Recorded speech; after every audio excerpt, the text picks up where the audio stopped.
In front of me is OnePlus 5T, and today I would like to show you how you can add photos to text message.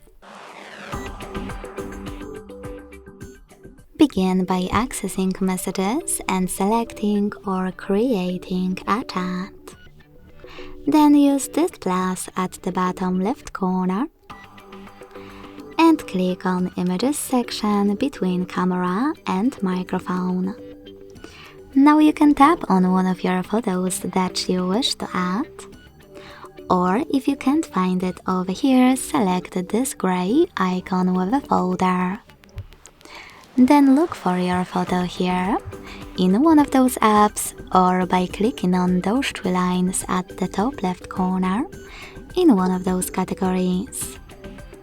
Either way, after locating your picture, just hold it and tap on Select at the top right corner to attach it. Thanks so much for watching. If you enjoyed this video, leave a like, comment and subscribe. Bye!